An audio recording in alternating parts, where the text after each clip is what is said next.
আজকের ভিডিওটা খুবই গুরুত্বপূর্ণ হতে চলেছে। কারা কারা এই যুবশক্তি ভরসা কার্ডে আবেদন করতে পারবে এবং কি কি ডকুমেন্টস লাগবে, কালকে যে বড় আপডেটটা এসছে, সে কি আপডেট এসছে, সব কিন্তু এই সরকারি কাজ চ্যানেলে ডিসকাস করব। তো ভিডিওটা দেখার আগে অবশ্যই বলবো চ্যানেলটাকে লাইক শেয়ার সাবস্ক্রাইব করে পাশে থাকা বেল আইকনটা প্রেস করে রাখো। তো চলো কম্পিউটার স্ক্রিনে তোমাদেরকে পুরো তথ্য দেখিয়ে দিই কি কি বড় বড় আপডেট রয়েছে, কারা কারা আবেদন করতে হবে, কারা কারা এই 3000 টাকা উপভোগ করতে হবে। তো চলো কম্পিউটার স্ক্রিনে। ফাইনালি আমি আমার কম্পিউটার স্ক্রিনে চলে এসেছি, পেজটা খুলে দিয়েছি। দেখো এখানে পশ্চিমবঙ্গের যুবশক্তি ভরসা কার্ড প্রকল্প আগামী প্রত্যেক বছর 3000 টাকা আর্থিক সহায়তাটা প্রত্যেক যুবক যুবতীরা কারা কারা আবেদন করতে পারবে, যারা উচ্চ শিক্ষায় সহায়তা, দক্ষতা উন্নয়ন এবং কর্মসংস্থান সহায়তা এবং উজ্জ্বল ভবিষ্যতের জন্য তারা বেশি করে আবেদন করতে পারবে। তো চলো আপডেটটা দেখে নিই কী কী আপডেট রয়েছে।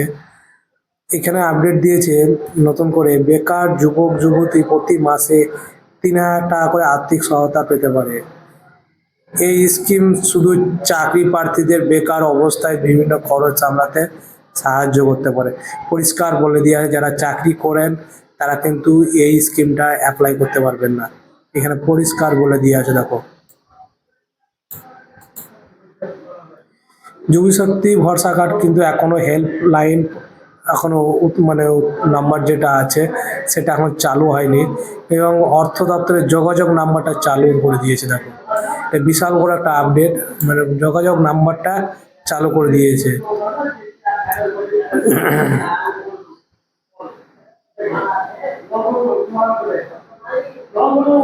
এগুলো বেশি কিছু পড়ার দরকার নাই, ডিজিটাল রেজিস্ট্রেশন সহায়তা চাকরি। চলো নিচে দেখি, নিচে নিচে গিয়ে কি কি মানে সুবিধা পাওয়া যাবে এবং কারা কারা এই সুবিধার স্কিমের সঙ্গে পাবে। যোগ্য বেকার যুবক যুবতী প্রতি মাসে 3000 টাকা আর্থিক সহায়তা পাবেন।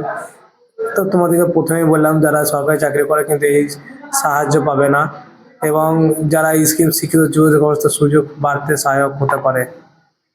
যোগ্যতা ও শর্তাবলী, মানে যেই আপনি যে আপনি যে আপনি যে এই যুবশক্তি ভরসা কার্ড আবেদন করবেন তার কি একটা নিয়ম শৃঙ্খলা আছে, যা কারা কারা এই আবেদন করতে পারবেন। প্রথম পয়েন্ট হচ্ছে আবেদনকারী কিন্তু পশ্চিমবঙ্গের স্থায়ী বাসিন্দা হতে হবে, একদম পুরো হাইলাইট করে দিয়েছে। বর্তমানে বেকার হতে হবে অথবা কোনো সক্রিয়ভাবে চাকরি খুঁজতে হবে।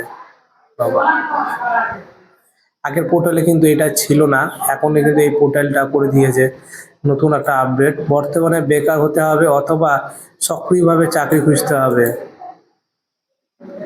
স্থানীয় এমপ্লয়মেন্ট এক্সচেঞ্জের নিবন্ধিত থাকতে হবে, মানে যে এক্সচেঞ্জ অফিস রয়েছে আপনাদের স্থানীয় যে এক্সচেঞ্জ অফিস চাকরির জন্য, মানে একটা রেজিস্ট্রেশন করতে একটা সার্টিফিকেট নাম্বার দেয় বা কার্ড দেয়, সেটা কিন্তু অবশ্যই থাকতে হবে, না হলে কিন্তু তোমরা এই যুবশক্তি ভরসা কার্ড আবেদন করতে পারবে না।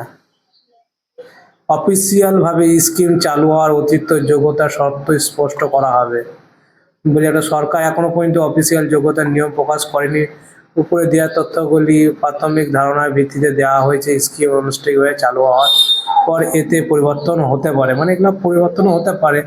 যেমন প্রয়োজনীয় নথিপত্র যেগুলো লাগবে সেগুলো হচ্ছে আধার কার্ড, বাসস্থান শংসাপত্র, বয়সের প্রমাণপত্র, শিক্ষাগত যোগ্যতা শংসাপত্র, পাসপোর্ট, সহজ সাইজ ছবি, mobile number, bank account, employment exchange registration শংসাপত্র যদি প্রযোজ্য হয়, যদি প্রযোজ্য হয় তা লাগতে পারে।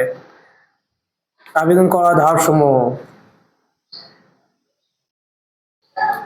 পশ্চিমবঙ্গ সরকার, তোমরা যারা যুবশক্তি মানে অ্যাপ্লাই করবো অনলাইনে পোর্টালে খুঁজে বেড়াচ্ছ, তোমাদেরকে বলে রাখি এখনও কিন্তু ঠিকভাবে পোর্টালটা কিন্তু এখন চালু করেনি। জাস্ট তার মানে কি কি ডকুমেন্টস লাগবে, কি কি নিয়ম শৃঙ্খলা রয়েছে, এগুলোই শুধু একটা আপডেট দেওয়া আছে। দেখো কি বলছে এখানে, পশ্চিমবঙ্গ সরকার এখনো পর্যন্ত কোনো আনুষ্ঠানিকভাবে যুবশক্তি ভরসা কার্ড স্কিম চালু করেনি।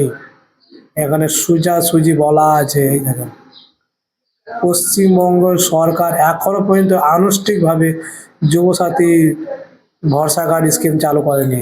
স্কিমটি বর্তমানে মন্ত্রিসভায় অনুমোদন ও অফিসিয়াল বিজ্ঞপ্তির অপেক্ষায় রয়েছে। মানে এখন স্কিমটা চালু হয়নি। এবার একটা প্রশ্ন তোমাদের, যারা যারা তোমরা আগে যে স্কিমটা পাচ্ছিলে 1,500 করে যুবসাথী স্কিম, মানে যুবসাথী যে বেকার ভাতাটা, তারা কি এই মাসে 1,500 টাকা করে পাবে? একদমই পাবে না। একদম যতক্ষণ না এই পোর্টালটা যতক্ষণ না অফিসিয়ালি মানে চালু হবে ততক্ষণ না কেউ কোনো টাকা এখন পাবে না। সে লক্ষ্মী ভান্ডারী বলেন আর যুবসাথী বলেন। সরকার এখন পর্যন্ত স্কিম চালু নির্দিষ্ট সময়সীমা ও রেজিস্ট্রেশনের সময় তারিখ এখনো ঘোষণা করেনি। এই একটা বিশাল আপডেট, কালকে যে আপডেটটা এসছে এটাই। সরকার এখনো পর্যন্ত স্কিম চালুর নির্দিষ্ট সময়সীমা বা রেজিস্ট্রেশনের শুরুর তারিখ ঘোষণা করেনি। অনুমোদন প্রক্রিয়া সম্পূর্ণ হওয়ার কয়েক মাস আগামী বছরের মধ্যে স্কিমটা চালু হতে পারে। কয়েক মাস বা আগামী বছরের মধ্যে চালু হতে পারে। বুঝতে পারছেন? তোমরা যারা লাফাচ্ছ এই পাবো 3,000 করে 1,500 করে, তারা কিন্তু এখন এই মানে স্কিমটা পুরোপুরি বন্ধ থাকবে এবং যে 1,500 টাকা করে টাকাটাও পাচ্ছিলে তোমরা, সেটা কিন্তু বন্ধ থাকবে। তবে আগামী মাস বা আগামী বছরের মধ্যে কিন্তু স্কিমটা চালু হবে।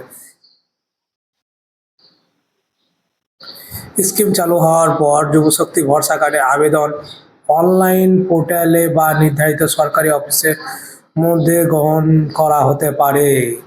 খুব সুন্দর একটা আপডেট দিয়েছে।